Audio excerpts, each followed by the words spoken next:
You go. Good morning, good afternoon, good evening, whenever and wherever you are watching. I apologize for the late start. I'm having internet issues. Let me see if I can. Yeah, it's saying the signal is strong, but for some reason, everything was loading super slow. And that is an issue for me because I need I need the internet to work for the streaming thing to work.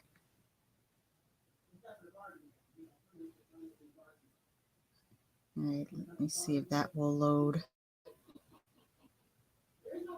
Bear with me. My apologies again. This is like driving me crazy. All right, I'll come back to it. We may or may not be able to do the Twitter section of this. Let me take this earpiece off. We may or may not be able to do the Twitter section of this today if my internet is still super slow and not allowing me to multitask. Let me see who is in here.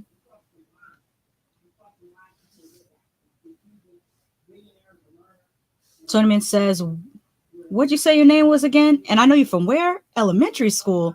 I don't know you, man. Money, not you again. Go that way. Loser.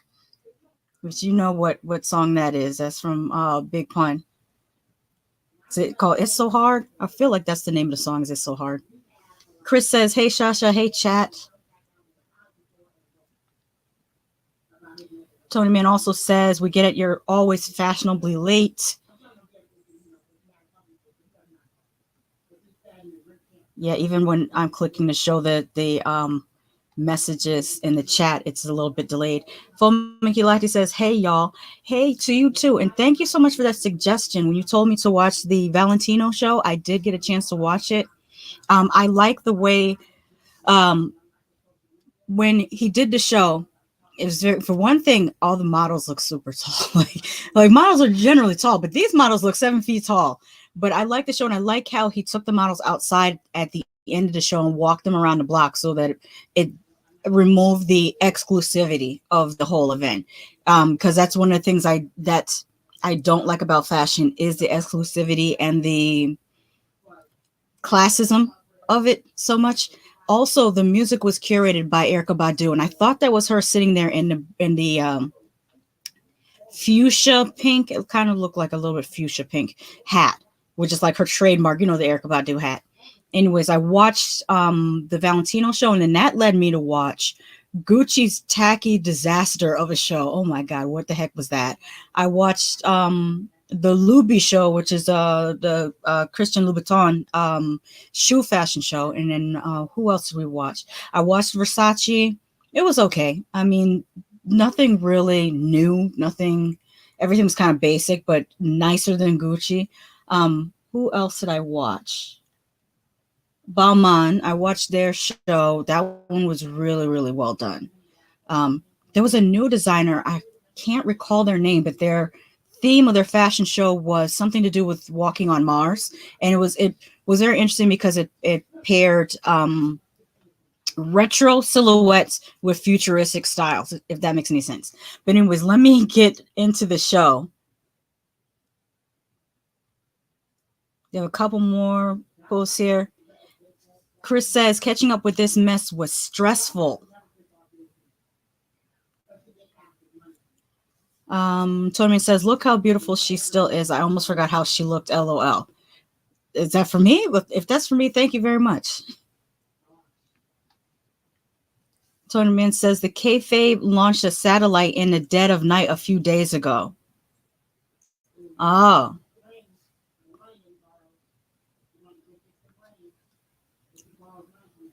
Let's see here. Tony Man says, when you said Valentino show, I thought it was a reality show based on Bobby in the hotel room. My bad.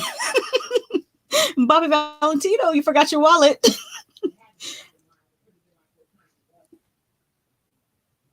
All right, if I'm a little slow bringing up your comments, it's, again, internet issues, and I'm hoping I'll be able to get through these pictures without having too many issues, because that's a pain in my behind, for real, for real.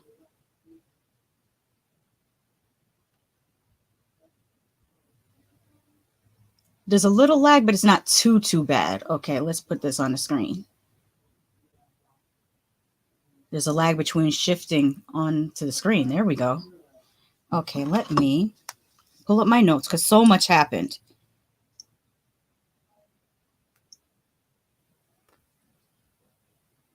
The name of this episode is Under Pressure. It is, we're starting with 90 Day Fiance Happily Ever After. If you're new here, welcome to the stream.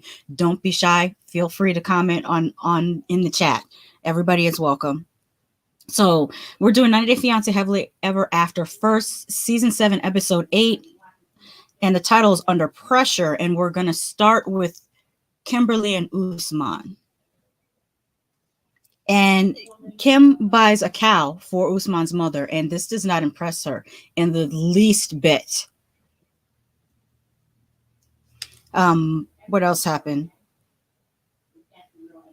Oh, this bit about Kim had made me kind of check myself, because Kim was like, she never touched a cow before or a goat, and she wanted to pet them. And in my mind, I was like, we have cows and goats in America. How come you've never done this? And then I had to check myself and know that she said that she is from, I want to say, San Francisco or San Diego, somewhere in California. And where I'm from is a little bit more rural, where like it's not uncommon to walk past a cow pasture, I guess. I walk by 2 cornfields to go to high school every day. So, I mean, to me, it seemed odd, but I have to recognize that there are people that live in more urban areas where maybe they have never seen a cow or a goat and never been to like a game farm or just a regular farm. So I had to check myself and say, okay, well, that's a little bit odd. And I kind of felt bad for the cows in the situation that they were being kept, because I looked around those cows and there was trash on the ground. There was hardly any grass for them to graze on. It looked like they were standing in a patch of dirt. And I just felt, and they were skinny. I'm not used to seeing skinny cows. I'm used to seeing fat ass cows. So I'm looking at these skinny cows and standing in a dirt patch surrounded by garbage, thinking this is animal abuse. But, that's me. I feel like they should have moved those cows to a better location. I mean, well, maybe that's just the market. Maybe they did put them on a truck or something and transported them to the market for the day. And then at the end of the day, they transport them back to where they really graze at. So maybe that was the situation.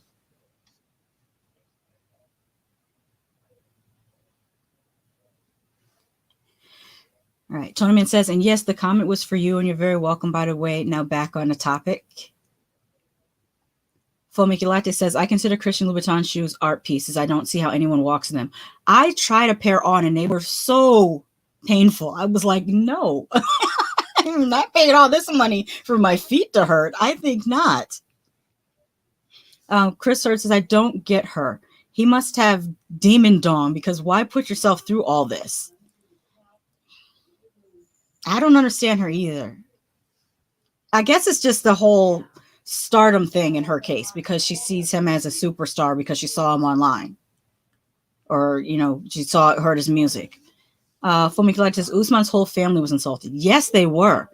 They were just sitting there and they're looking at him like, why do you keep doing this to us? We lived through this with baby girl Lisa, and now you're doing it again, and it's not funny and it's not cute, and we're embarrassed by you. Tony says, the cow jokes just were so available when I saw Kimberly. When she said that I was like that old goat never touched her own cow hoof. Well, no, you sound like, what's the YouTuber's name?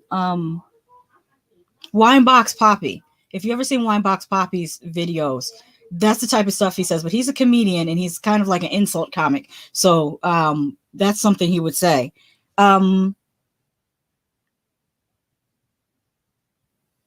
When Usman took Kimberly to meet his family, he took a moment to introduce his siblings to us, and he talked about his eldest sister and eldest brother, and it illuminated a social more in their community about seniority. And I noticed the same thing in Korean culture, where people show deference to their older siblings.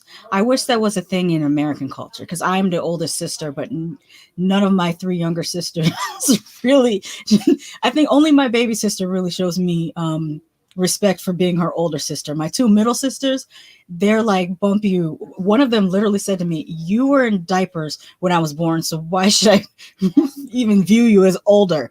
And I told her, correction, I was fully potty trained when she was born. But she should still show me respect. Just because we're close in age doesn't mean I'm still not her elder. All right, I think that's all I have on Kim and Usman. Because, like, other than, if I can get to the Twitter portion, I'm going to let them show you all the pictures of Usman's mother and her various side eyes. And also, I peeped that she was using her sons to speak for her, because they still want to cling to this patriarchal, male-dominated culture. And I'm using air quotes, because how is it patriarchal if all you're doing is saying what your mother wants you to say? She's literally puppeting you so that it can look like a man is running things, but really she's running things. But I said this before. If you're new here, I will repeat it. But I said before that in all these different countries, we have these different men saying how, they want to run the household. And, with later on, when I get into Submit and the whole cleaning thing, Submit, all you cried about was your mama. Your dad, you weren't afraid with what your dad thought. Jihoon, his mother looked at his father and told him, you shut up. And he said, mm-hmm, and walked away and sat down. Yazan was, concerned about how his mother would feel about Brittany. And I saw that neck going like this underneath that hijab, yelling and screaming, while Yazan's father was sitting on the couch with his legs crossed saying nothing. So I'm still trying to figure out where all this supposed patriarchal and male dominated and the women are submissive cultures are, because every time we see the different cultures on 90 Day, it's the women running things. And I'm and most specifically the mother or grandmother or the oldest aunt if the mother's not available. Like, that's what I'm seeing over and over again in all these situations. All right, let's move on to Elizabeth or Libby and Andre and her old ass baby. I don't know if y'all notice how this baby, no, I'm confusing her baby for Yara's baby. My bad. No, I'm thinking of Yara's baby. I'll come back to that. Anyways, they have to go to another interview. You know what? I keep making these mistakes. Like I haven't been watching this show for 8 seasons, and I'm still mixing people up. Testament to me having the worst memory of all time. Anyways, they have to go to do their second interview, and when they come out, Andre is a little bit upset because he felt that Libby wasn't taking it serious, and she was laughing, and she was you can't hear that in the background, can you? There's somebody talking in the living room. Let me know if it's too loud, and I'll tell them to quiet down. But I can see it from both of their perspectives. She does not want him to be upset with her um, for trying to lighten the mood, but at the same time, he feels scared. He's scared that he's going to get deported. He feels nervous, and from his perspective, you're laughing it off. That said, I don't like the way he was talking to you. That was crazy to me. Like, I don't respect that at all. I don't respect him. He needs to, what's the word? I wrote it in my notes. Hang on. I'm about to mute this and tell them to quiet down a little bit.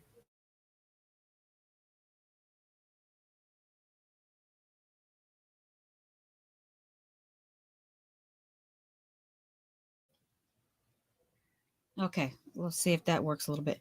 What was I saying?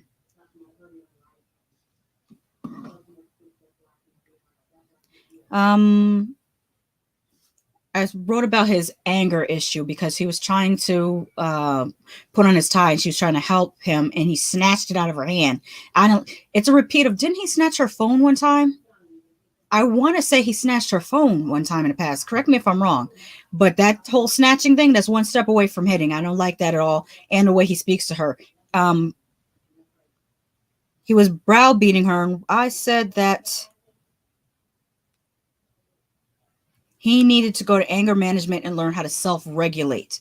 That's what it is. What Andre I think is doing is that he gets upset about things which normal people get upset about. It's completely justifiable to be upset about your immigration situation. It's completely justifiable to be upset about finding out if somebody dropped a dime on you. What is not justifiable is how you handle that anger as an adult. And as it says here on his picture, he's 35 years old.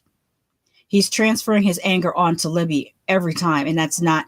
He needs to know how to dissipate his anger without focusing it on her, because that becomes abusive.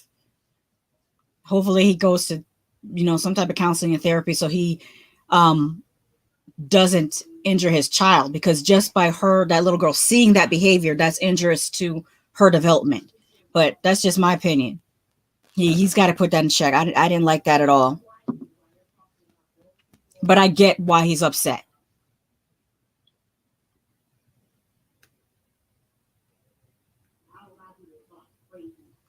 All right, Tony Man says I can't hear them, so no worries. I'll let you know. By the way, it's looking thunderstormy out here now. I heard. Yeah, it just started raining here, but I haven't heard any thunder or lightning, so it's just rain so far. Fomiki Latte says somebody really effed up their situation, but he was placing his anger at the wrong person. Yes, exactly. Tony Man says Andre deflects. It's not the situation; it's your reaction to the situation that speaks volumes of a person. Exactly. It's a deflection. Well, actually, a better word than deflection is projection. He's projecting that hate onto her. He's the type of person that externalizes. He doesn't internalize. He externalizes. But the problem with people that tend to externalize is that they have to take the time to consider how they externalize so that they're not hurting other people in the process. All right. So let's talk about Jenny and Submit, because this was low key funny. I know you saw I used it as the thumbnail because I could not believe what I was hearing. They're finishing up their honeymoon, and Submit decides to tell us that, or I'll just go ahead and put up the picture as I talk about this, that Jenny tried to do reverse cowgirl on him and broke his stomach. Or was it regular cowgirl? I forget which type of cowgirl she was doing, but she broke his stomach. And he described it as He had naval displacement, which caused him to also have diarrhea. I have never heard of naval displacement. I didn't think that was a thing that could happen. I didn't know that your belly button could get displaced. That's some new stuff to me. Not saying that's not true. I absolutely believe it's true. I'm just saying that I'm shocked to learn. I'm still learning these new things. It's wild. But my second thought after I giggled a little bit was be careful what you ask for. Submit, you wanted a wilder sex life. That's what you got. I don't think you wanted it to be this wild, but wow. Poor thing. I shouldn't be laughing at it, but it's kind of funny. They go out to the store and they're before I'm skipping over a part. Before they went to the store, they were driving back from their honeymoon, and Submit talks about wanting to check on his parents, which does not make Jenny happy. And here's the thing, Jenny, at your age, just let it go. Like, if they're never gonna like you, they're never gonna like you, but you can't keep him from interacting with his family. Like, that's not healthy either. And his parents are elderly. Well, you're elderly also, but I mean, you should know the same way your daughter calls you on video phone and checked on you and is coming to visit you is the way he wants to visit his family and his parents and check on them. You should know this. But Jenny sometimes doesn't think things through. She responds to her emotions before she responds to logic. So later on, they go out to the store to buy. I forgot what they actually were looking for, but Jenny wanted to buy a vacuum cleaner. And Submit said in so many words, what for? You're not going to use it. And some people took this negatively when he was criticizing her cleaning and saying that she doesn't clean like how Indian women clean. And this is just a cultural thing because it happens. I can recall my aunts telling me about how when their aunts would come and visit from Jamaica, how they would criticize them for not getting on their knees and scrubbing the floor the way they did in Jamaica. And they would actually, my aunts told me that sometimes they would not so much look forward to their aunts visiting from Jamaica because of that, because, oh, aunties are coming, now we're going to have to scrub the floor on our knees because a mop is not good enough. And I have experienced this even with my stepmother. I bought her one Christmas, this was maybe 15 years ago. For Christmas, I bought her a food processor, or which is like an apparatus that chops vegetables for you. And she looked at me dead, and mind you, my stepmother is Guyanese. She looked at me in dead ass and said, "This is a lazy woman's way of cooking." So to my generation, we're lazy if we use food processor or buy pre-chopped vegetables at the grocery store. It's a lazy woman's way of cooking. So this could just be a cultural thing. And I think people on Twitter were taking it as a sexist thing, like he was being sexist, saying that she doesn't clean like Indian women. I don't think Submit was trying to be sexist at all. He doesn't give me that type of individual. I think he really was just comparing, culturally. And also there's something to be said about European American culture and Asian culture when it comes to cleanliness. Like, for one big, huge example, shoes on in the house. And this also happens. A lot of Black people also have this thing with not wearing shoes in the house. But we turn on our televisions and we see white people with shoes on in their house. We see white people with their shoes on a couch, their shoes on the bed. And culturally, that's a big difference with us, with certain peoples of color. We don't wear our shoes in the house. We definitely don't put our shoes on furniture, and on a bed is a no. Cultural differences. So he could be speaking about that as well. I didn't take it as him being a sexist. Oh, you're a woman, you not clean up after me. I didn't take it that way. But at the same time, neither one of them, I think, are working at this time. Submit said he wants to go back to work, but at this time, while you're both home, you can share in the cleaning responsibilities because you're both home. But yeah, I mean, we saw when the last time when your parents were coming to visit, how much dirt was on that floor when you guys decided to straighten up before your parents came. So I think you're both equally at fault, but I do understand what possibly he meant. Let's go into the comments.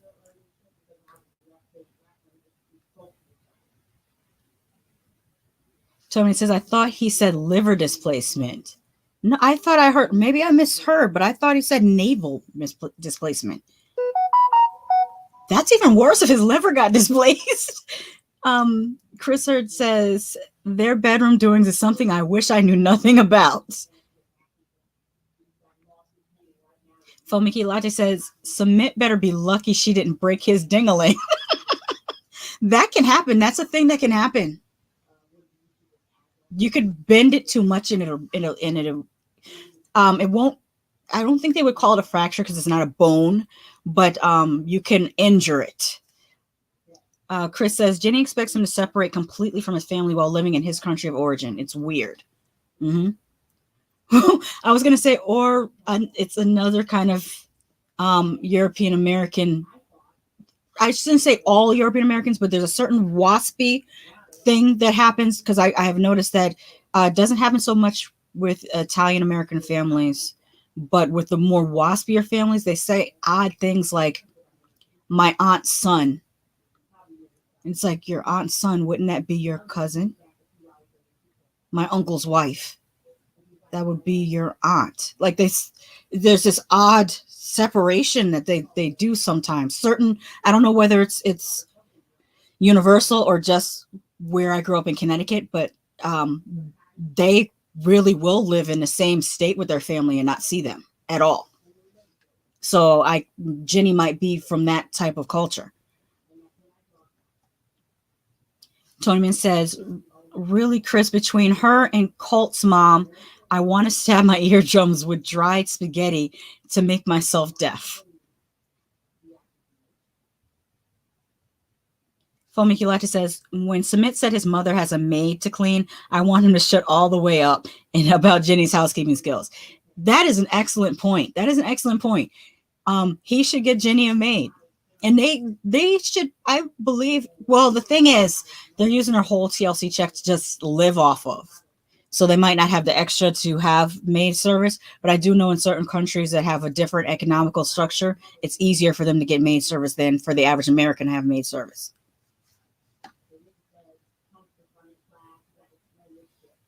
Tony Man says, if I laid on my Aunt Barbara's couch with shoes on, I'd get whaled with a sand wiffle bat.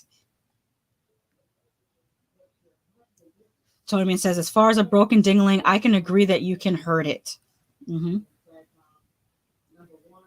Let me double check my notes, make sure I didn't forget anything.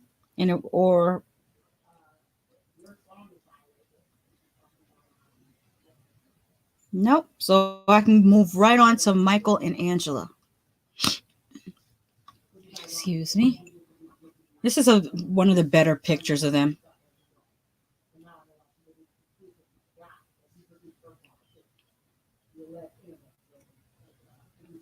Fomiki Latte says he needs to go on ahead and get her that vacuum cleaner, or he needs to pick up a broom himself. Yeah, I agree. Get the vacuum cleaner. Get a Roomba. y'all are getting TLC money and living. You're getting American TLC money and living in India. You can afford a Roomba. Stop playing these games with us. So Angela and Michael had a very short segment. It starts with Angela the very next day. Still talking about what Michael did, even though she was the one abusing him. And then she went to the gym with her friend, her enabler friend, which I don't know how this lady, Renee, how do you look at yourself in the mirror? Knowing that what the BS that you are enabling, that is not cool, especially at both of y'all's big age. I'm embarrassed for you, and I'm at least 10. Well, no, I might be less than 10 years your junior. I might be. But either way, I'm too old for this. So I know y'all are too old for this. Anyways, she says, oh, I wrote down what she said because it made me think.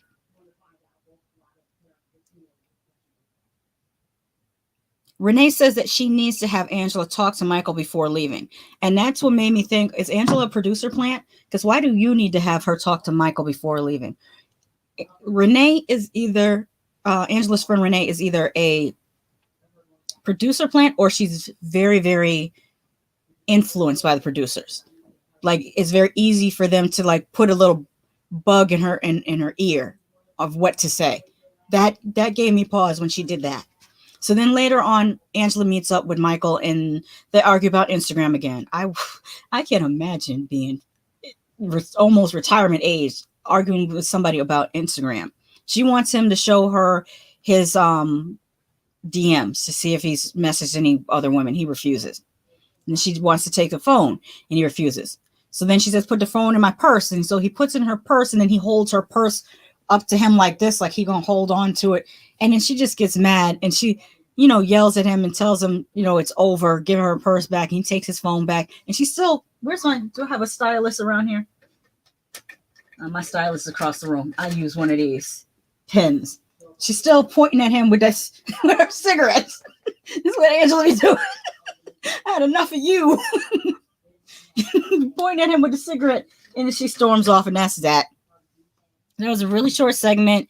I don't really care because, like, Michael knew who she was all this time, and he went with it. And I think she probably is just making an excuse to go get with the dancing Canadian dude. I forgot what his name was.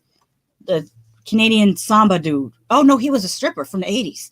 I almost forgot. The Canadian stripper from the 80s. I think she's trying to get with that dude who might just be using her for clout. I feel like that dude's a clout chaser. I don't know, but it's just a feeling I have in my gut. Chris says, aren't they living off the TLC checks because Jenny doesn't want him to work? Yes, she's another one. Jenny didn't want Sumit to work. Angela doesn't want Michael to work. Kimberly wants Usman to be a superstar, but to not have any fans other than her. Chris also says, Angela's the definition of stressful as heck. Her friend is probably as young-minded as she is. Yeah, that's why they get along. That and Newports. Maybe her friend just wants more free trips to Africa on TLC. No Michael, no trips. Well, TLC claims that they don't pay for the vacations. That they give the people a like a per diem after the show is filmed, and once it starts airing, that's when they start getting the per diem for each episode that's aired. So the people have to come with their own money to travel. That's what TLC says. I don't know whether we should believe it, but that's what they say. All right. Now, I said before I wasn't going to cover this couple, but since I'm already covering, actually, I'm skipping somebody. Hold on. I forgot. My mind wanted to forget because I barely wrote, I wrote 4 notes. I'm going to read them verbatim and then move on to the next thing. This is Belial and Shida.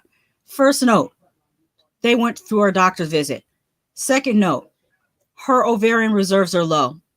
Third note, doctor says you're born with 1 million eggs, and at this time, Shida only has 2.5% left.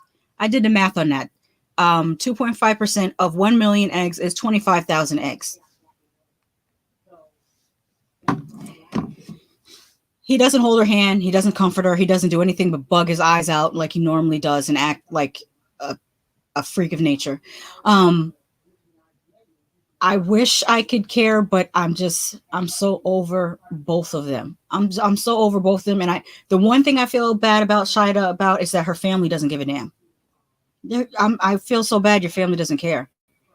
Because there's no way I would sit there and see my sister, my cousin, my third cousin, second removed on a TV show being treated this way and not be like, you need to get to help him. What do you need for us to help you get out of this situation? There's no way we would not at least on either side of my family, we would not sanction this. We would be like, we're against this union. This is he ain't the one for you. But she seems to be desperate. That's the only thing I can think of is that she's desperate because there's nothing to like about this man. And last week she was sitting there looking like she had a black eye. So, I mean, to me, it looked like she had a black eye that she tried to cover up with makeup. I don't know what to tell you, Shida. And I don't know how he watched back that whole season. Well, actually, they taped these back to back. So probably these were taped before the reunion of the last season. So he didn't see the reaction that the world had to him at the time he was taping this. If he comes to this reunion still acting obtuse, I don't know, man. I don't know. I just don't like this dude at all, and I feel that he's psychologically and emotionally abusive.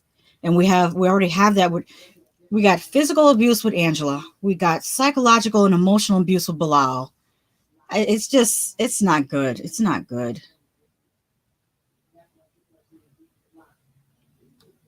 Chris says maybe her friend just wants more free. Oh, I read that one.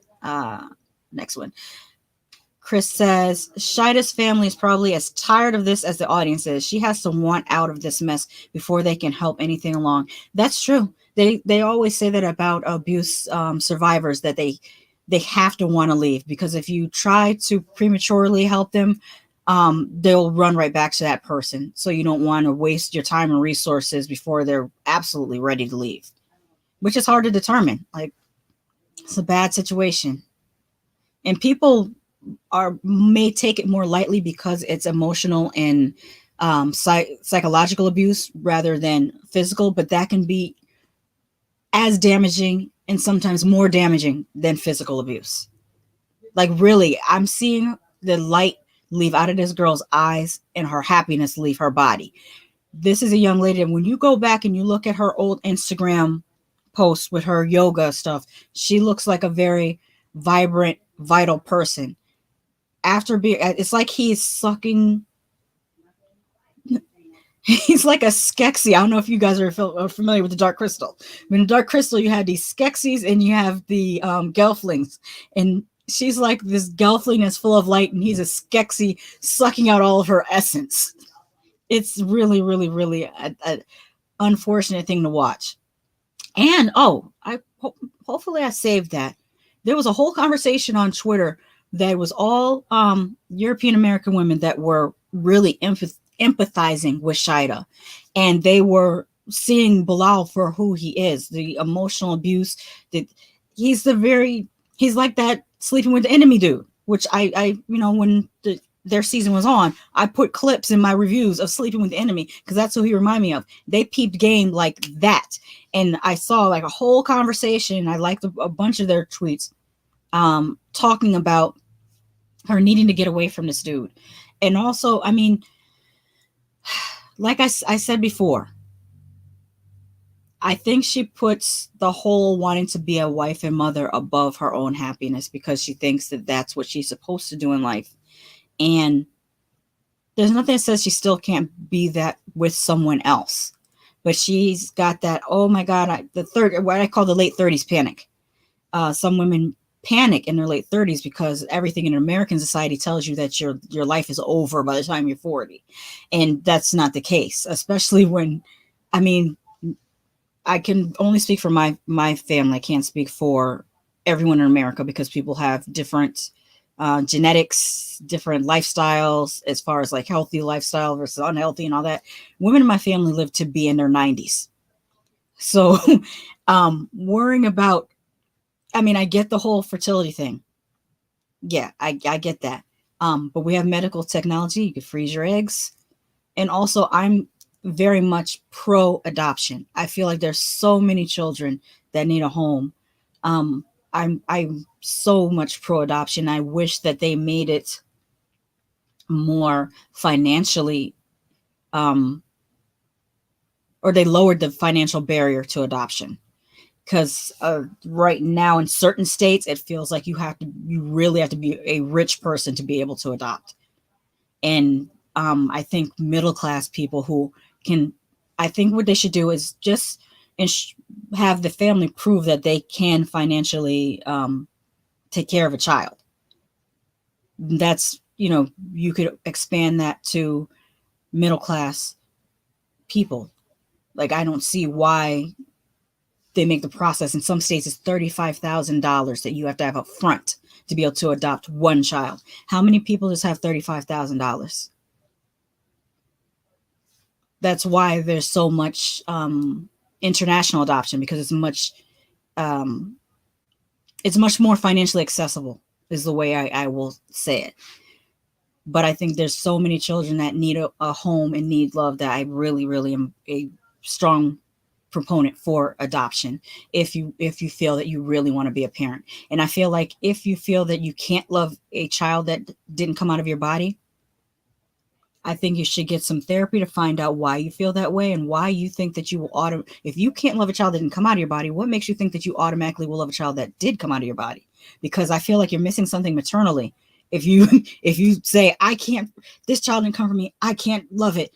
You don't have no, to me, I feel like that's a lack of maternal instinct to not care about a child just because it's a child. Like, that's odd to me, but some people really, really feel that way. And I feel like, yeah, I don't want those type of people to be parents, because they're also the type of people that will come to the school and want the world to stop because of their child, but fuck everybody else's children. Not cool. You got to care about children as a whole, not just your individual child, or else society declines. And that's what we're seeing. Anyways, why did I get on this whole tangent about children? Forgive me for getting on this tangent about children, but my point is 37 is still relatively young, especially when she's doing all this yoga stuff, and 25,000 eggs is still a lot of damn eggs. I'm sorry. He said 2.5% of 1 million. That's 20. It was 25,000, right? Yeah, that's 25,000 eggs. Like, what you got to do, you just, I feel like you're being too desperate for a person who is not, that's not a person that's going to be supportive of you as a parent to me.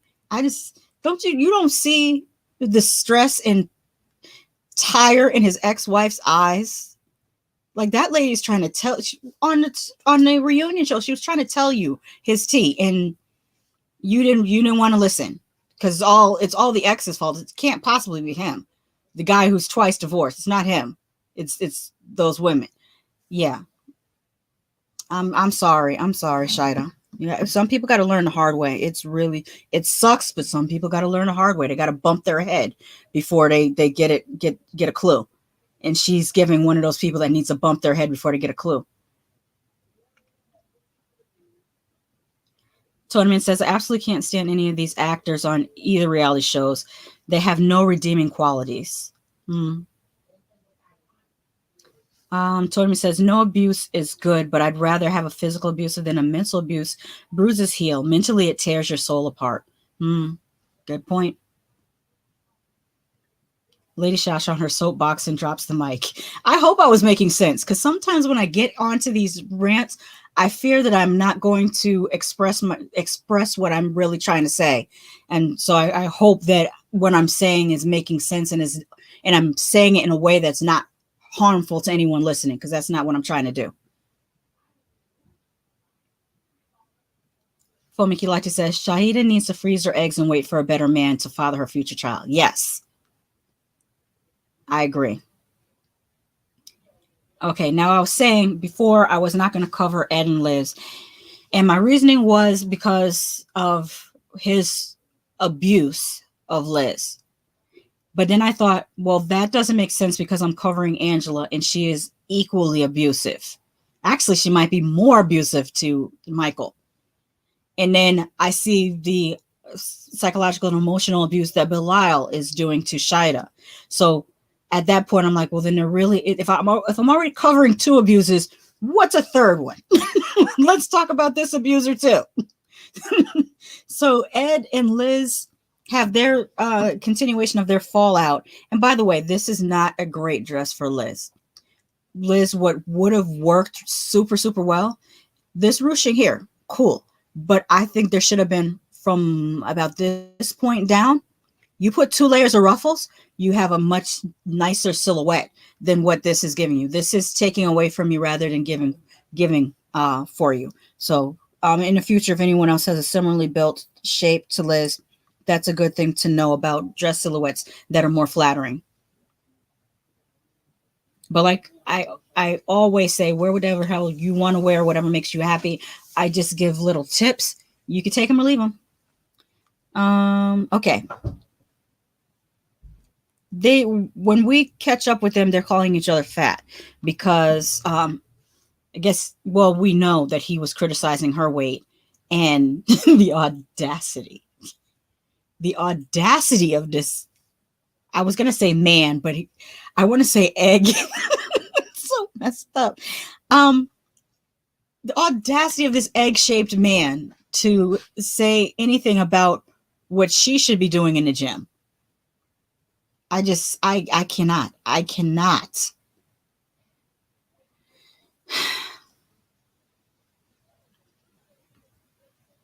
Tony says Shida needs to freeze her eggs or just go to Usman. Yeah, for real. That would be like the perfect thing because she wants to have children. She's already a Muslim. Usman is a Muslim. He wants a younger woman to have children with. Yes, yes, yes.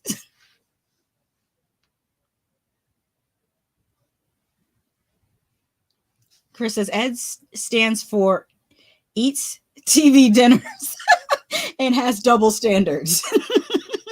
Yes, very much double standards. Just I just. Anyways, Liz. Ed. I'm sorry. Ed tells us that Liz. Here we go. Sorry about that. Gosh, stop giving me notifications in a minute. You done? I think it's done. Ed tells us that Liz told him that he is fat and has a small peen. And we know the first part is absolutely true. He is not the most svelte person. I will say this. For every 20 pounds you lose, for every 20 pounds you gain, you lose 1 inch of peen.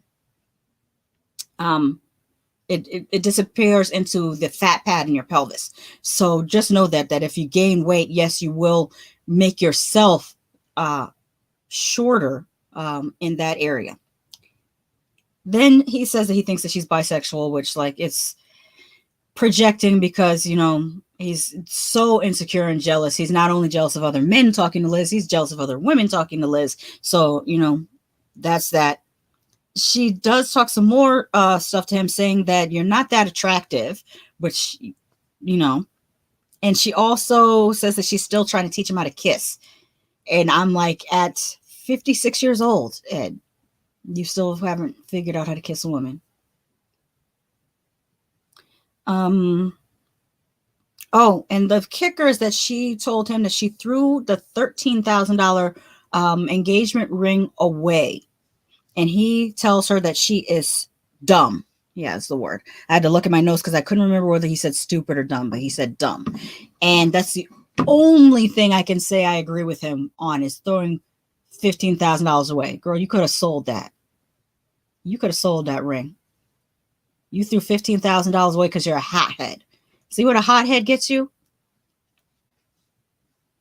Maybe she's faking for the TV. Maybe she just said she threw it away, but she really didn't throw it away.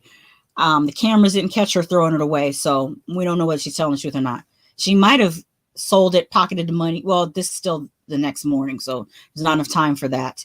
That would have been a smart thing to do. Sell it, pocket the money, and say you threw it away so that he doesn't know that you pocketed the money. But that's my calculated Virgo type of thinking. But anyways, their argument is just back and forth, back and forth. Like there's he's another one, like I said with Bilal.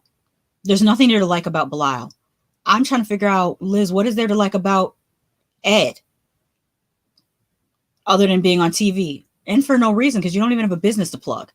At least Shida could have continued her, like this whole season, instead of all this, baby that, she should have at least worked in some scenes of her doing yoga and trying to plug her new yoga studio, her new yoga channel, or something yoga related where she's getting her own bag. Because right now she's closed up her own business to go with this dude. And what if tomorrow he decides he don't want to be with you no more?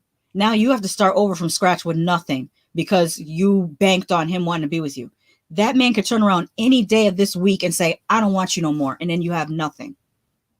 I would never want to be that vulnerable to being discarded. Like, no, I couldn't do it. Couldn't do it. I have to have a backup plan. Tony says, any Big Ed button-up shirt style advice? Yeah, don't wear one. The buttons are not helping. Style advice for I would also say stop wearing collared shirts. Collared shirts will the collar emphasizes the neck. So why would you put the emphasis there if that is something that you are, which Ed has showed us that he is very, what's the word I'm looking for? self-conscious about. He's self-conscious about his neck, so he's drawing a lot of attention. Also, by wearing a contrasting collar on the shirt, it's bringing the attention to the neck. I think what he want to do is maybe go with a mock neck instead of a mock neck collar instead of a fold over collar.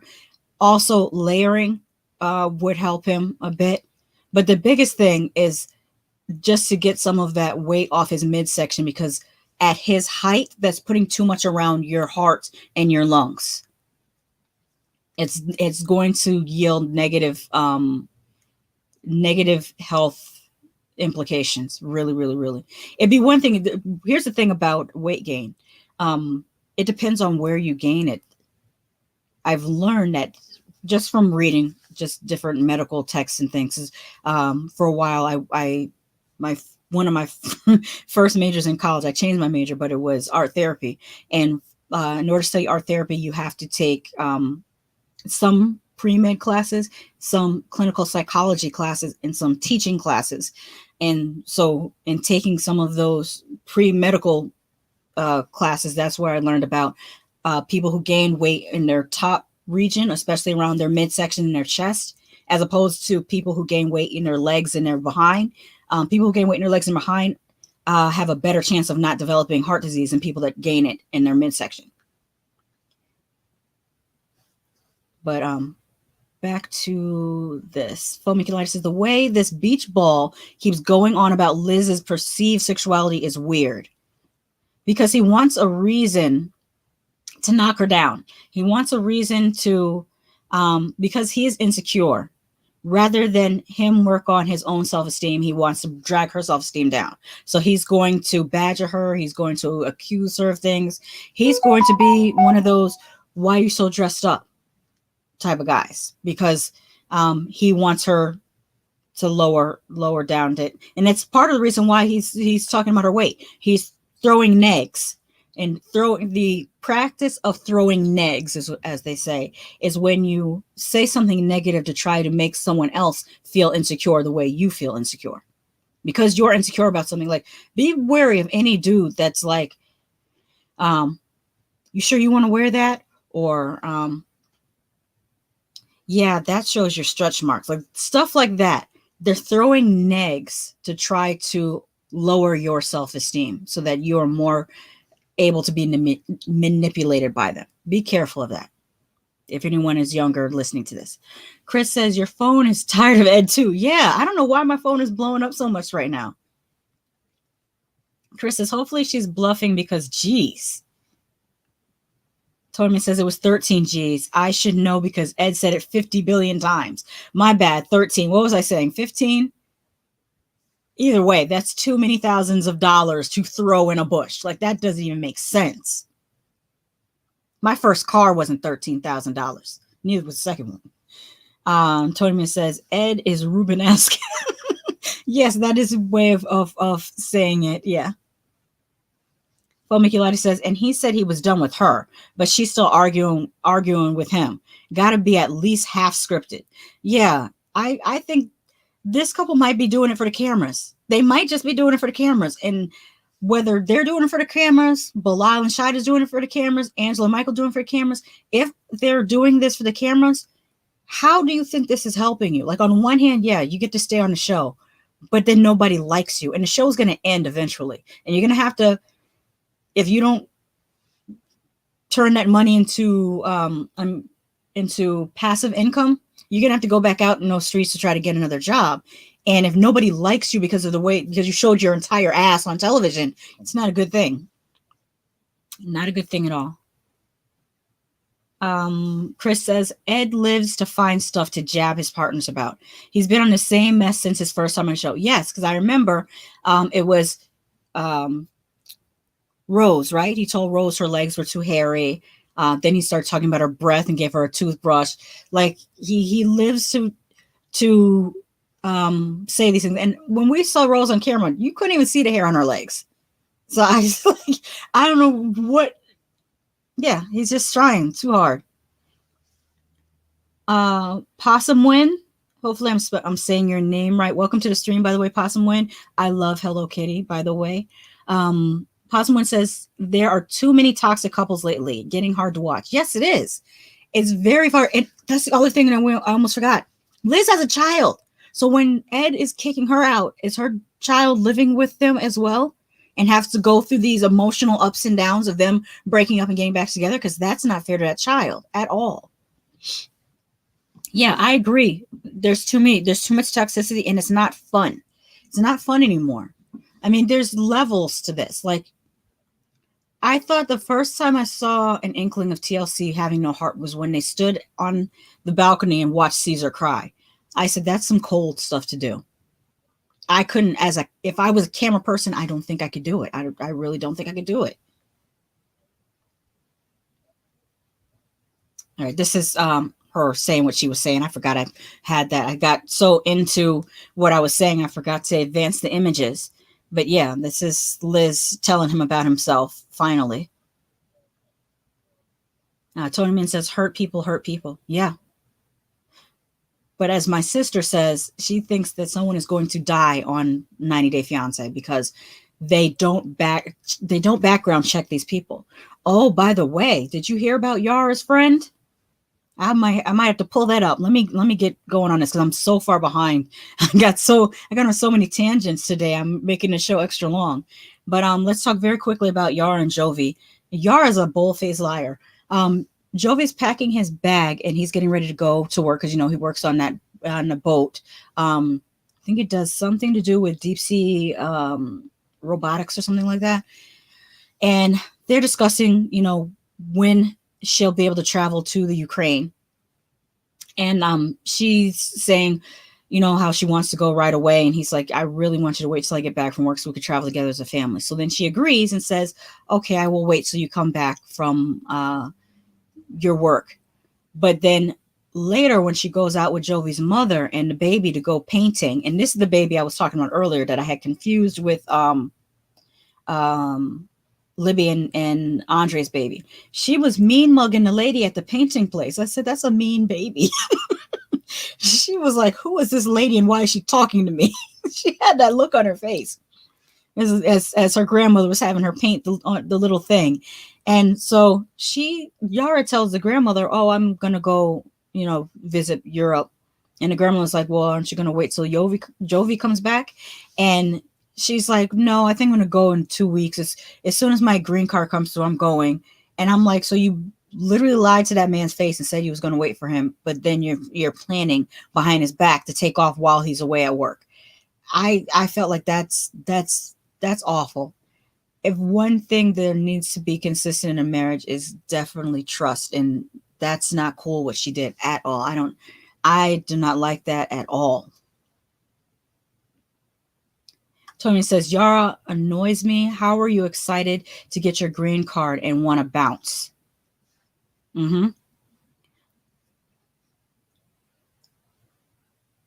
So what I'm going to do before I go on to 90 Day, the single life, let's talk about Yara's friend. Hopefully I can pull it up because, like I said, my internet was stuttering for a minute there. So let's see if we can pull up. I'm going to leave her on the screen. Chris says that baby has resting bitch face in her spirit. Might serve her well later, though. Yes.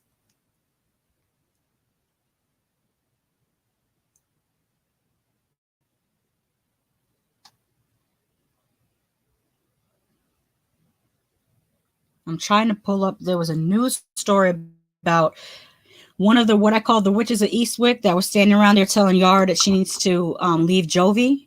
One of them got arrested. Let's see if this will let me pull it up.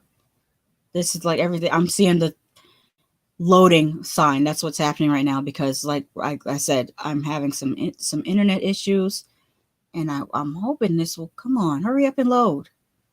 Oh, it says page unresponsive, and then now it started loading. There it goes.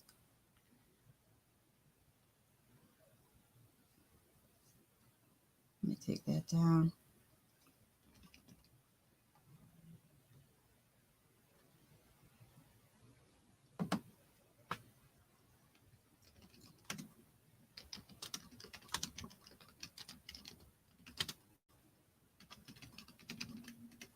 Let's see if I can pull it up. But yeah, it made me think of the whole birds of a feather thing, finding out that her friend did what she did.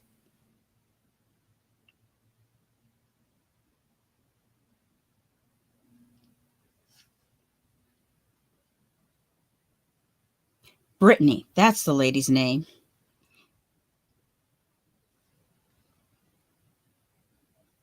How long is this video?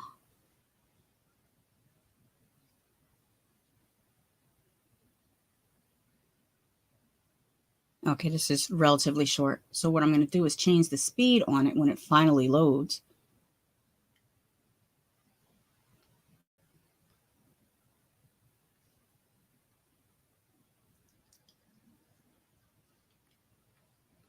In the meantime, while that's loading, let me read this.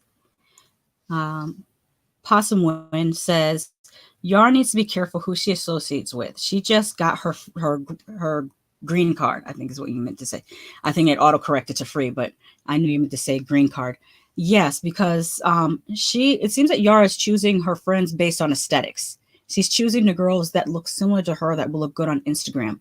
Not a good way to choose your friends. You want to choose people to be your friends based on their character, not based on their look.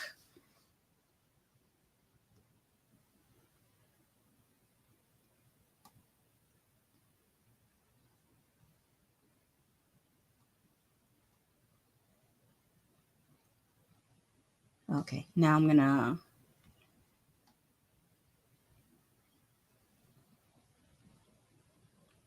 share my screen and I will show you this news story.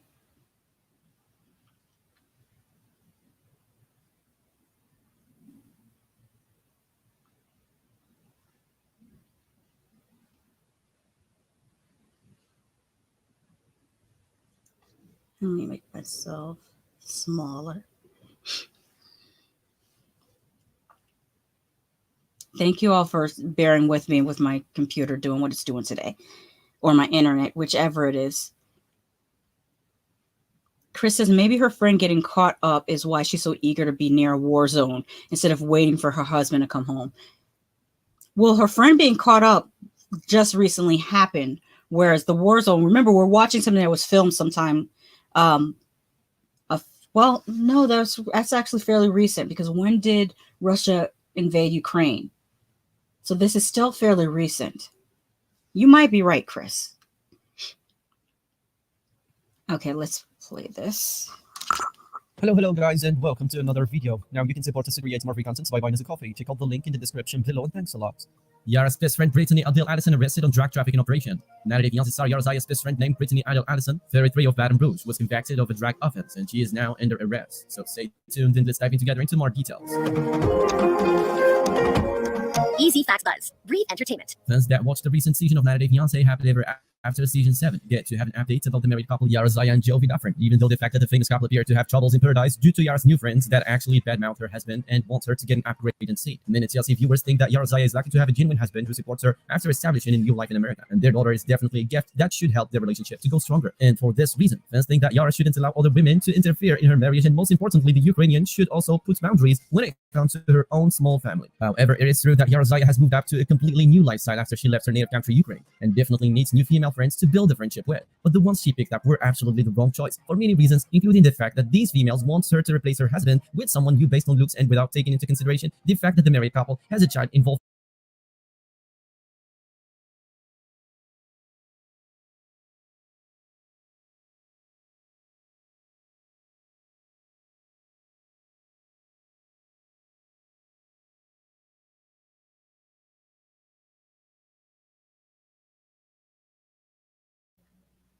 Sorry, I muted myself. Yeah, that person didn't put the actual news story. There was actually a news story in the Louisiana news, and they didn't put up. They're just putting their own. That's got.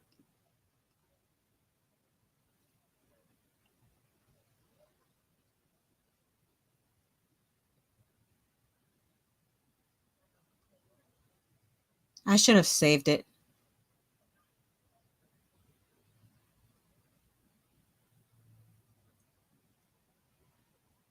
Let me see if Moving Mat. Oh wait, is this one by no?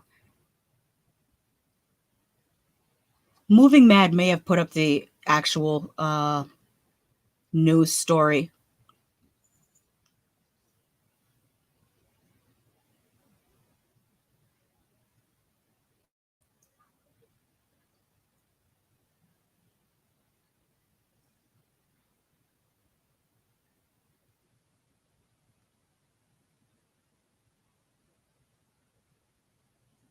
Okay, I'm just fast forwarding it to make sure, because I thought that that was a repost.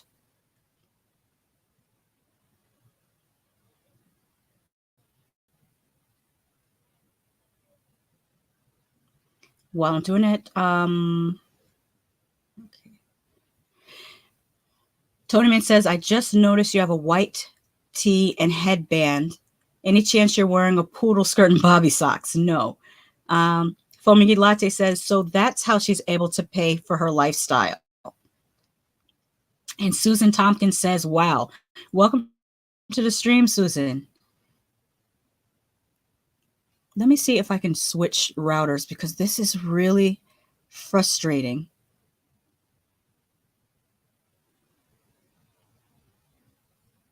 Oh, I see. Let's see here. Hopefully it won't kick me off.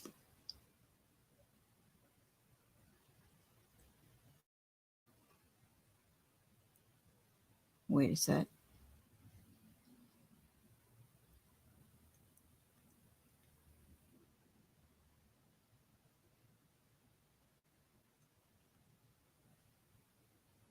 But like I said before, TLC strikes again by bringing.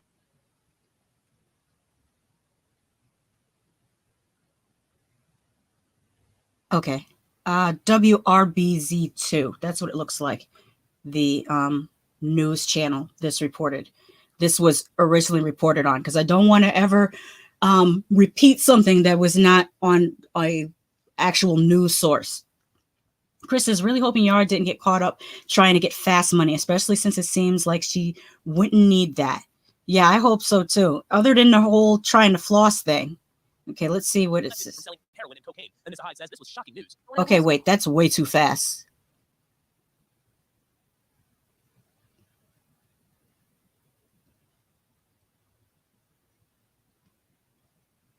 There we go. And then we'll pull it back just a pinch. I didn't mean to. I have to change the speed because these channels will get you for copyright if you don't change the speed, even though technically, because this is commentary, it should be covered under fair use. It's, it's whatever. Here we go. An article from the LSU's Daily Reveille in 2016 featured them as the owners of a boutique in Town Center. Inside the home, prosecutors say they found hundreds of thousands of dollars. It apparently wasn't from their shop, and there were guns all over to protect the cash that was allegedly collected from selling heroin and cocaine. Anissa Hyde says this was shocking news. I want to know who's getting in trouble for it, and what are the things that we're going to do to make sure that these things are not happening around us, because that's dangerous. Neighbors who live near the property didn't want to go on camera, but they say the people who lived in that house went out of town a lot. The indictment shows that. It says here, Palma and Allison took many trips to Mexico City to bring back cocaine and heroin to the U.S. That's probably where she went and got all of her work done and stuff as well, because we know the girl, though, we know that when it comes to her facial construction, it is pretty much static. Wouldn't be surprised if she got a few little things done. Let me shout out Moving Mad, who reposted the news story on his channel. Shout out to Moving Mad. Go check him out when you finish watching this video. Okay, but I just wanted you guys to see that. Cocaine and heroin. Wow.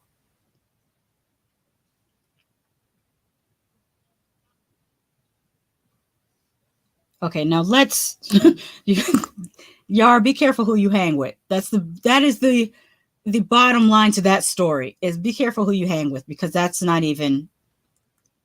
scary.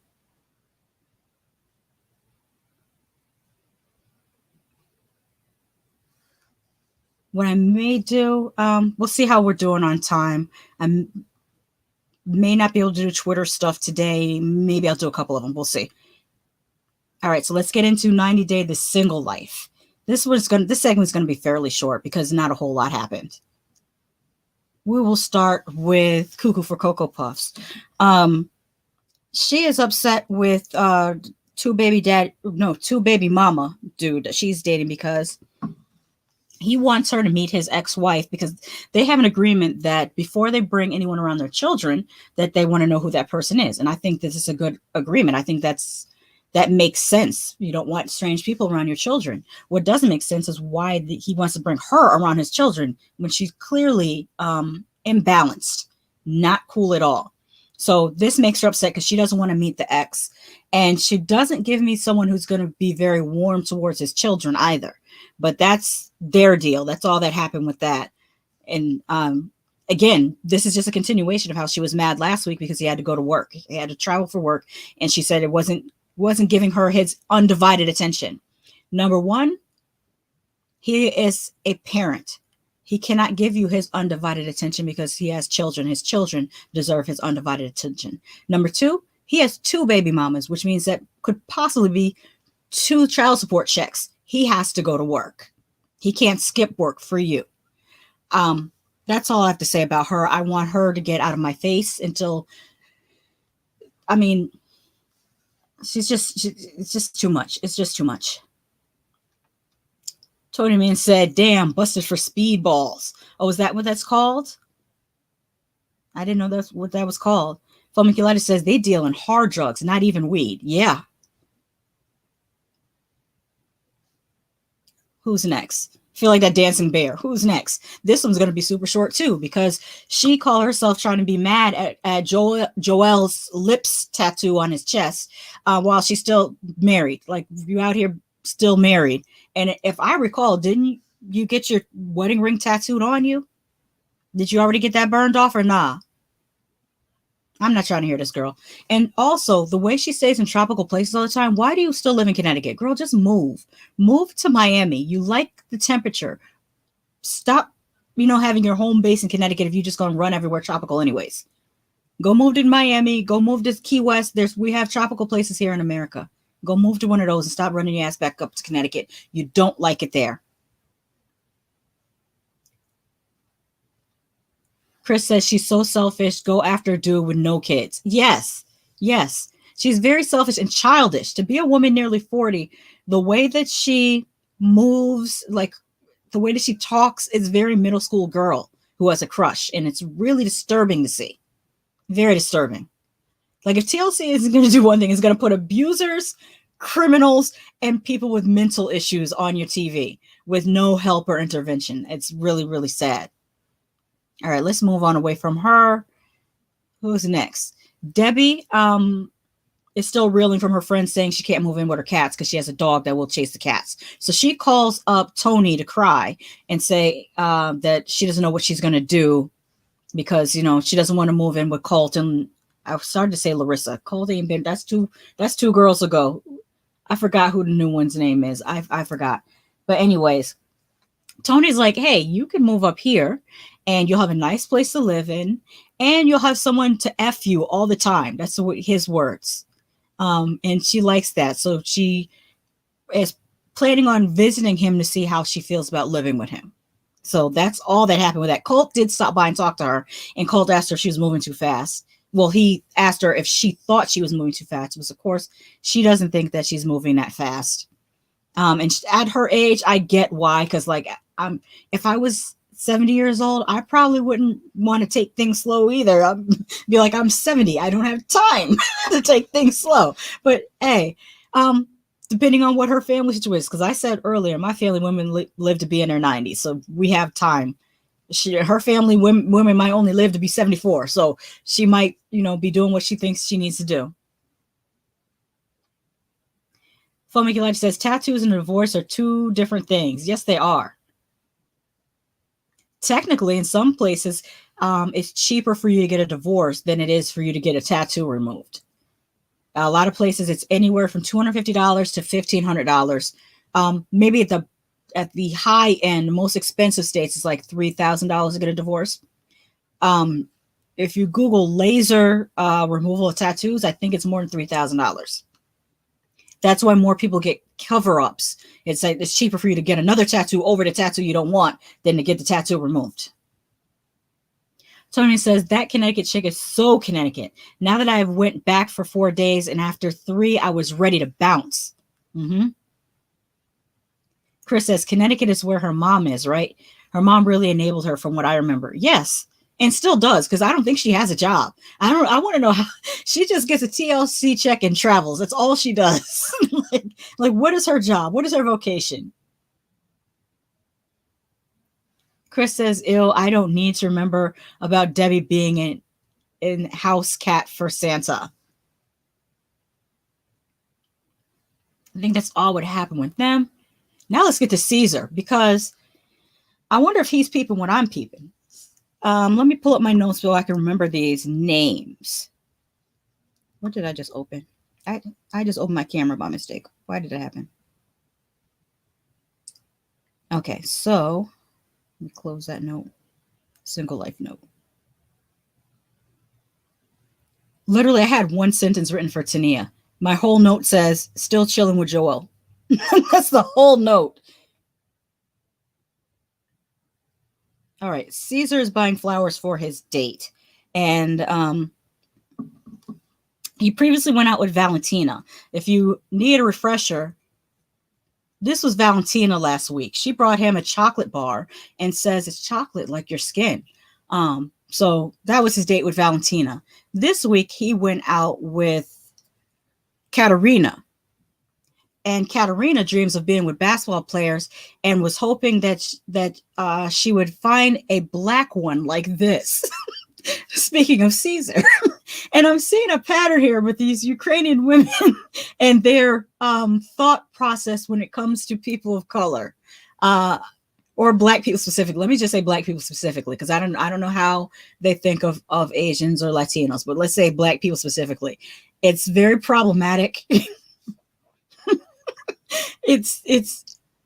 I feel conflicted because I feel like the way they're saying these things, they don't know that it's problematic. So I don't think it's coming from a malicious place. It's really coming from an ignorant place. And it's sad to see this type of ignorance in 2022 when everyone has the internet. Chris says, I wonder if Tanya avoids divorce because she might have to send him support if she does. Oh, yeah. Well, she has this. If they did regular K-1 visa, she's responsible for him for the next 10 years, regardless. Chris says Caesar needs therapy and then needs to recognize his friend likes him and is actually on his level. Yes, that lady was sitting at the table that she said wait, let me make myself bigger so I can do this. She said just like this. I wish I could have a man like that. Looks directly at Caesar. and it goes right over his head. Tony says she can't even get her name right. Is it Tania or Tanya? That's true, because the first season I could swear she said that her name was Tania, but this season she's saying her name is Tanya. And I'm like, you're a little late for this. Like, a lot of us went through this period where we would have different nicknames. I did from 8th grade, I had one nickname. 9th grade, I had a different way of pronouncing my nickname. And in 10th grade, I went back to the way it was in 8th grade.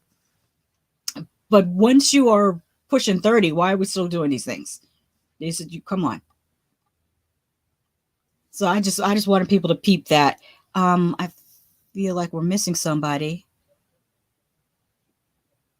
Veronica and Cold Sore dude. I forget his name. Gross. I don't even know how to talk about this. I really do. I feel sorry.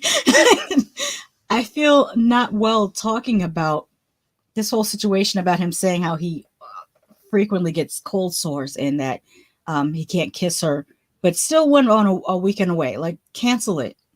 Cancel it. No.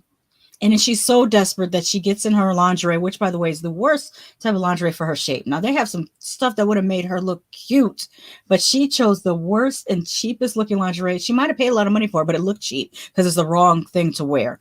But she still crawled up on bed and started licking this man who, if he has cold sores on his mouth, I mean, you don't know where else he might, because they didn't discuss what type of cold sores they were. or at least not on camera. And you crawled into bed with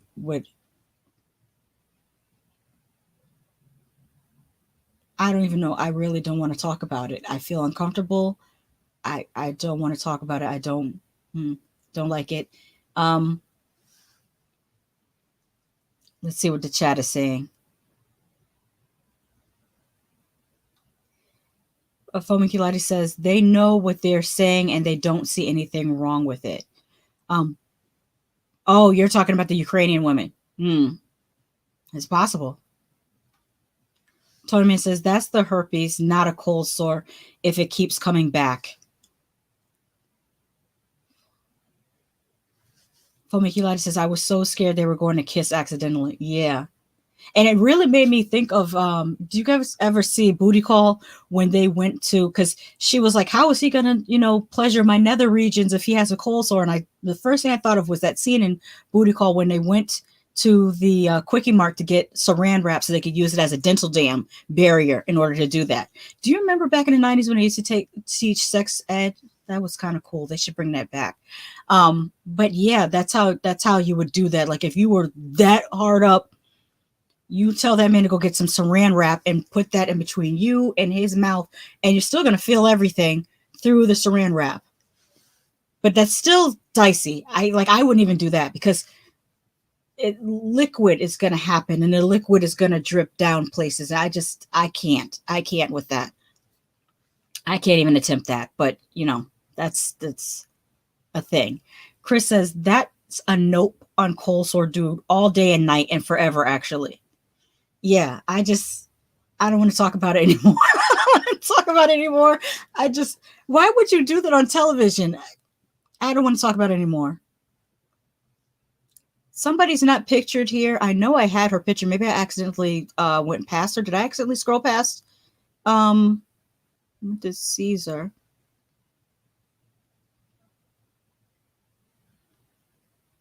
Oh, maybe I didn't put it up there. Well, I'll put this up here while I'm talking. Tiffany. I'll just see what I wrote on my notes for Tiffany because I can't even remember. She went back to Fabian's hotel room and he asked her why. She said yes. And she said because he was good in bed last time they were together. But then she switches up real quick and says that she needs to go home to her kids, as she should, actually. And Fabian, to his credit, took this very well and invites her to brunch the next day. And that's all that happened with Tiffany. Very, very short segment, quick to the point. It was what it was. Tommy says, nobody at work believes me about the saran wrap. They're all younger. Yeah, for some reason they've taken sex education out of the school system. And so children don't know, or I shouldn't say children, younger people, because I feel like children is a little too young. Well, technically 16 is still a child, even though they might not think they are, but legally they're still a child. They've taken it out of school. So you have people who don't realize that there are 27 forms of birth control. It's not just condom or the pill or abortion. Like there's 27 forms of birth control. Because I hear online all the time, oh, I don't want to take the pill because it messes up my hormones. Well, then use a different form of birth control. There's 27 types that you can choose from. Condoms. Oh, I don't like this type of condom. There's so many condom brands, so many types of condoms, so many. There's some that are super sensitive, and there's some that will actually numb you if you have a problem with premature, There's so much. There's so much, and they don't teach about outer course. There's so much they don't teach, and it's really sad. It's sad because you can hear and you can tell in the way some people talk that they've never had an orgasm, and it's very, very unfortunate because they have all these songs about what their coochie does and what their coochie's the best and their coochie do this and their coochie does that. But how does it feel? D'Angelo asked you that. Was it 20-something years ago? Or is it almost 30 years ago? How does it feel? And also, Kaya said, my neck, my back, and y'all are still talking about your throat game. Like y'all are missing a point of the whole situation. But let me move on to the last point I was going to make before I get into the tweets.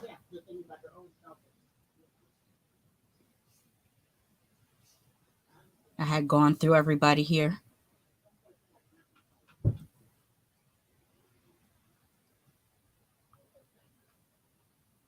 There we go. I just wanted to say, Tony Man says, Lady Shasha soapbox 2. Yes, I'm a proponent. I think soapbox 3. I'm definitely a proponent of adoption and a proponent of teaching sexual education and birth control in school. And you should do it like they did it to us in the 90s. Show them the pictures of the untreated syphilis. Freak them the hell out. Like the way I think that's why my body shuddered when he was talking about the cold sore, because of the pictures that they showed us in sex ed class in the 90s would make you like you're gonna think twice about everything you do if they show you what really happens to people when they have chlamydia and gonorrhea. And oh my god, the stuff they showed us would make you, it would turn your stomach. Okay. Tony says Silk has a whole song on how to lick someone. Oh yeah. Yes, let me look you up and down until you say stop. I remember that. It was called Freak Me, was the name of the song. But yeah, these ladies are out here trying to rap about sex and not know how that it's actually supposed to feel good for the woman too. I was just wanted to say before I got into the tweets that on my other channel over the weekend, I posted some short reviews. One is of Barbarian, which is not the movie that you think it is. Like the trailer sells you a totally different movie than what this movie actually is. Quite enjoyable in my opinion. I also talked about Bodies, Bodies, Bodies, and whether my Gen X mind can even understand this content that's directed towards Gen Zs.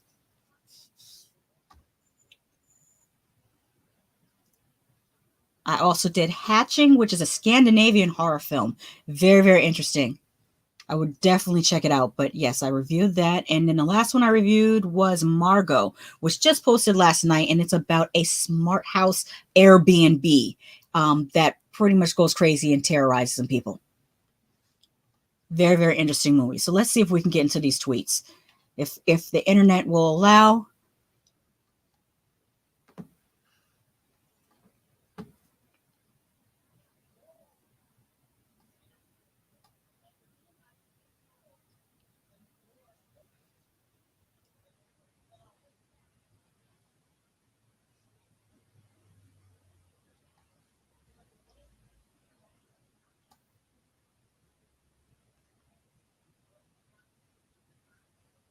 All right.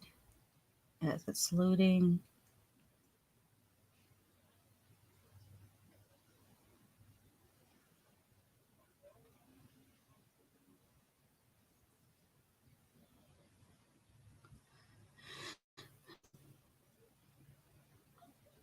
Okay. Tony Mint says, I was trying to show Isaiah those two chicks rapping to the dip beat and I couldn't remember them. Oh, you should have texted me. I would have sent you the link. I can't remember their names, but it's in my history.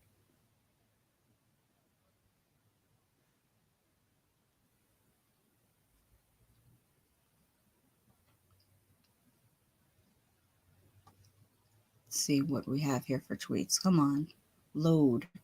By the way, follow me on Twitter. I don't have a whole lot of followers because I had started this account, I don't know, like when? 2012, 10 years ago. And then I abandoned it, totally forgot that I had a Twitter account. And then about 8 months ago, I decided to start using it again. So that's why it looks the way it does. It's so barren because I just now started back using it.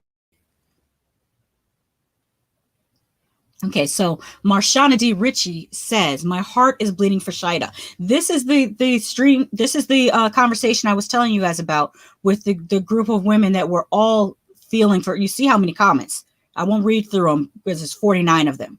But a lot of people feel the same way Marshana feels. And I agree too. My heart goes out to Shida, but at the same time, we can't, she's got to want the help. She's got to want the help. Jello says, wow, Lib thinking she can giggle and breeze her way through and lighten the mood because it's just so serious. Yeah, it is, Lib.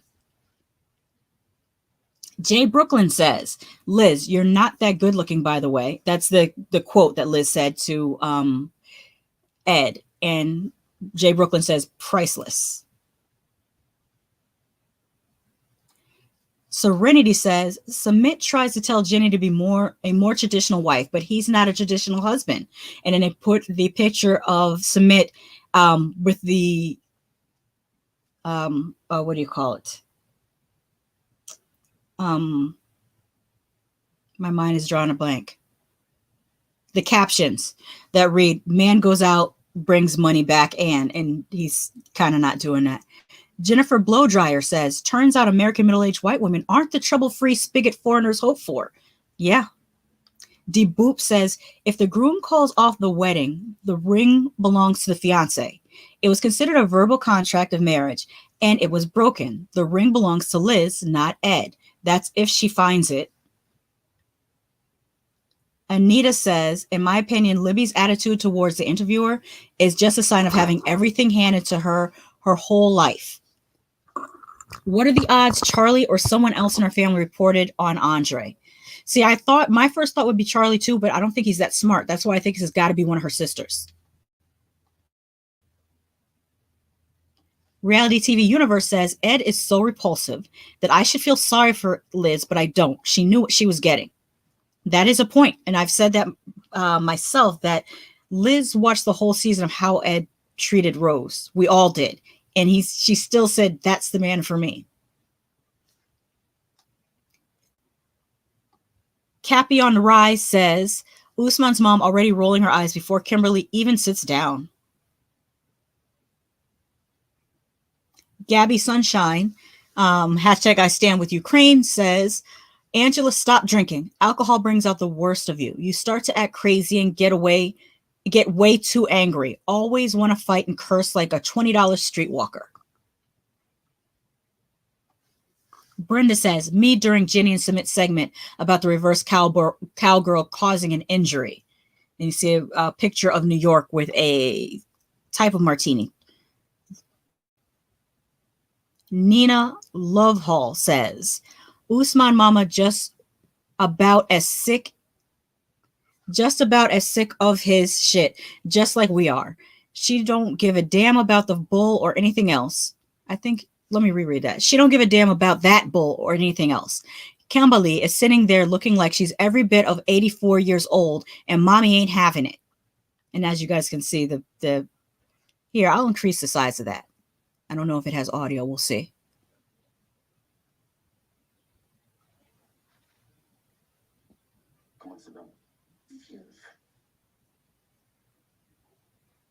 That side eye, you see it? Everybody is like, I can't believe this. They're looking at each other like, can you believe this? No, I can't believe this. He's doing it again. What is this? Who is she? Like her eyes are saying so much without her physically having to say anything. One more time. What in the? That's not even right. let me get out of here. Stop reading her eyes. But you could read her eyes.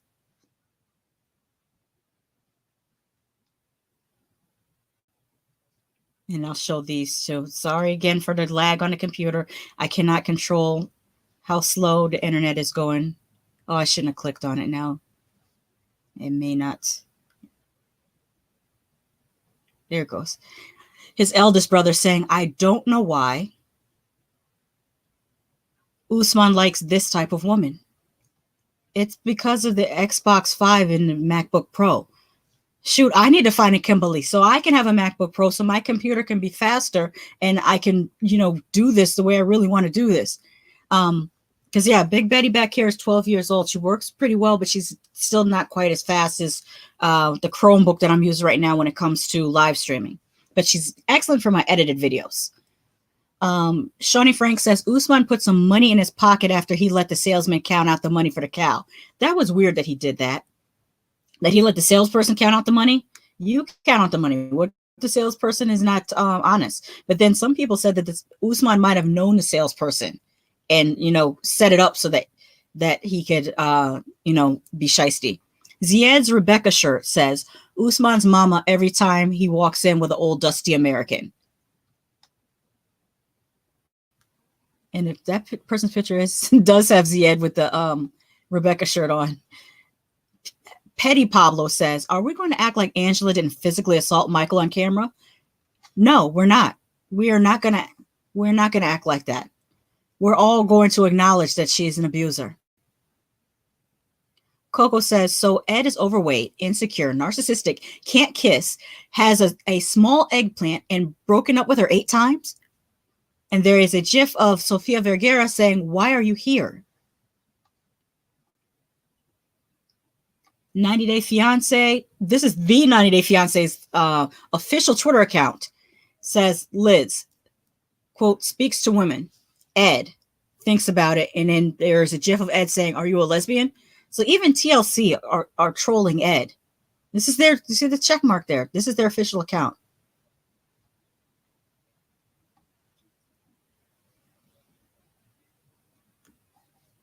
Tournament says, LOL, what's an Xbox 5? You mean a PS5? Yeah, that's what I meant. I don't know why I said that. I meant PS5. Yeah, my bad. Chris says, Usman has a whole racket going with the merchants. Probably. 99 Cent Memory says, Jenny broke Submit. And also, Liz is not wasted and you are repulsive. And she put the screenshot, or I should say they, I don't know this person's gender. So they put the screenshot of Ed. Says, you tell me I have a small DICK, whatever. The original Darcy's Revenge wig says, a cow is a nice gift, but it's no water buffalo, and has a picture of David from seasons past of 90 Day Fiancé. Petty Pablo says, you can't be built like a boiled egg and criticize your fiance's weight. Shaking my head, you tried it. Yardy Girl says, the man said he has never seen a white person in person. Wow. I think that was referring to the merchant that was selling the cows. Joe Scavella says, Usman's mom has the look of, why did you bring another old white woman to my house to get my blessings for marriage?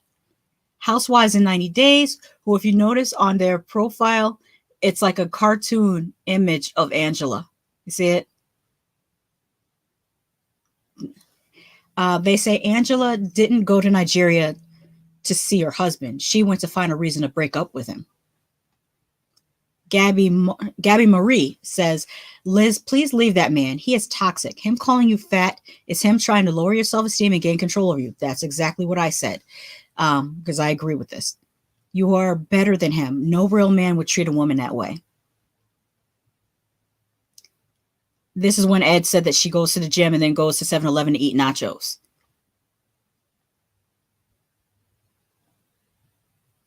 Ms. Aliz says, fix Belisle's list. Because remember, Belisle had made that pros and cons. And she wrote pros and cons to leave Belisle. Pros, freedom. No more nagging. No more condescending a-hole. No more control freak. No more mental abuse. Cons, not a damn thing. Big Ed's neck says, the look of sheer panic on Belisle's face when the doc said they should start trying for kids in the next 6 months. Priceless. Joe Scavella says, fuck out of here, Belisle, wanting good news. He wants to know all them eggs are expired so he doesn't have to have another kid.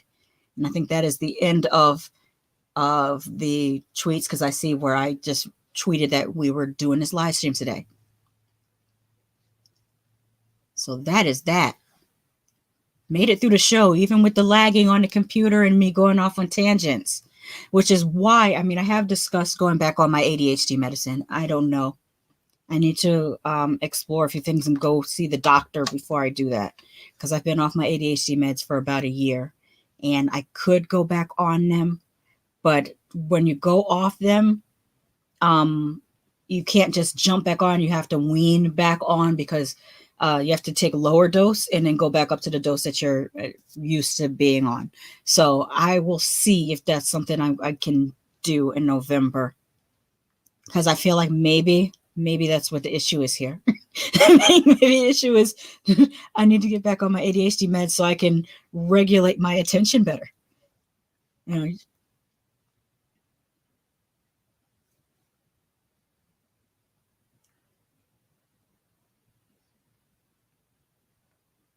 let me cue this up so we can get out of here because I am hungry. Are you guys hungry? I'm hungry.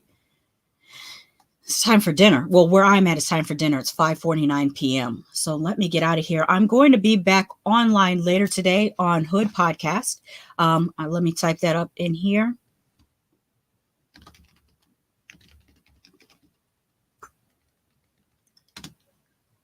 And tonight we will be starting off talking about the season finale of She-Hulk. I think that's the season finale. We may talk a little bit about Andor.